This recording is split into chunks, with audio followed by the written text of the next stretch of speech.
Selamat pagi teman-teman. Kami dari Poltekkes Kemenkes Bengkulu Kampus B. Di sini kami akan melakukan penyuluhan tentang cara sederhana mencegah korupsi. Adapun tujuannya dilakukan penyuluhan ini untuk mengetahui apa itu korupsi. Waktu yang ditentukan untuk teman-teman 20 menit. Sebelumnya perkenalkan, nama saya Fitri Noprianti sebagai moderator dan rekan saya Reza Umami sebagai pemateri. Adapun susunan acara pada pagi hari ini yaitu yang pertama ada pembukaan, yang kedua penyampaian materi, dan yang ketiga ada penutup dan evaluasi. Pada pemateri dipersilakan untuk menyampaikan materinya. Terima kasih kepada rekan saya Fitri telah memberikan waktu dan tempat untuk menjelaskan cara sederhana mencegah korupsi. Untuk teman-teman, apakah ada yang tahu apa itu korupsi? Ya. Baiklah, kalau teman-teman belum tahu, di sini saya akan menjelaskan apa itu korupsi.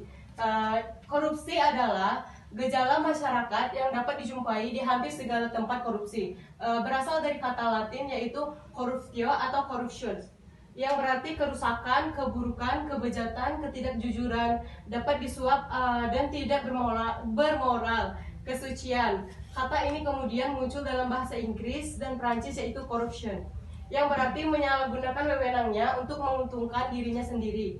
Berdasarkan pasal-pasal tersebut, korupsi dirumuskan dalam 3 bentuk jenis tindak pidana korupsi. Pasal-pasal tersebut menerangkan secara terperinci mengenai perbuatan yang bisa dikenakan sanksi pidana karena korupsi.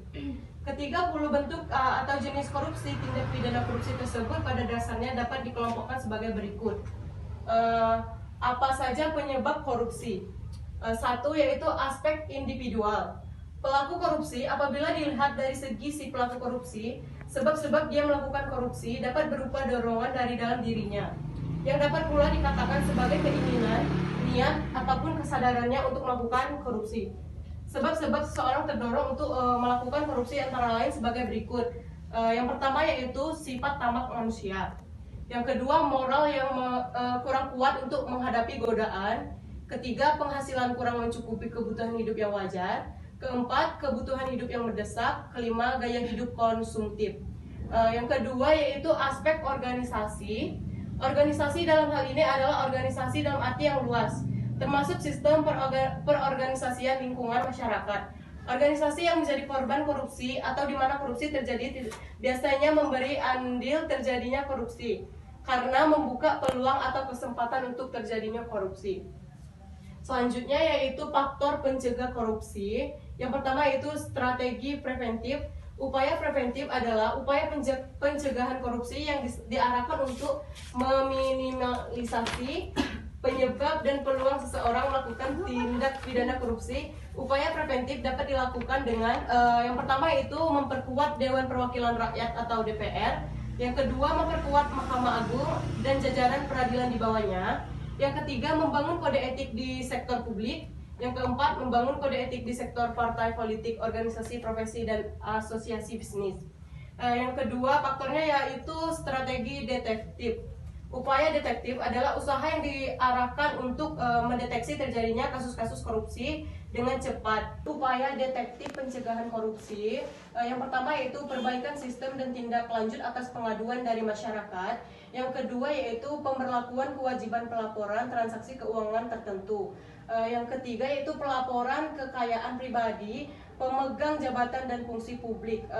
Dan selanjutnya yaitu kerugian keuangan negara, suap menyuap, penggelapan dalam jabatan, pemerasan perbuatan, curang benturan kepentingan dalam pengadaan, dan yang terakhir yaitu gratifikasi.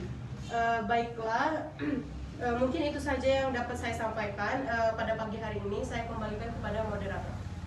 Baiklah, terima kasih kepada Eja yang sudah menyampaikan materi pada pagi hari ini. Apakah ada yang ingin bertanya? Baiklah, dipersilakan. Perkenalkan, nama saya Adel Karoka. Saya ingin bertanya kepada pemateri, apa saja bentuk-bentuk dari korupsi itu? Ingin bertanya? Baiklah, saya Karolina Nizati Brani izin bertanya kepada materi. Apa saja peran mahasiswa dalam tindakan korupsi? Baiklah, di sini saya akan menjawab pertanyaan dari rekan saya Yola. Apa saja bentuk dari korupsi? Bentuk dari korupsi yaitu kerugian keuangan negara, kedua suap menyuap, ketiga penggelapan dalam jabatan, yang keempat adalah pemerasan. Lanjut.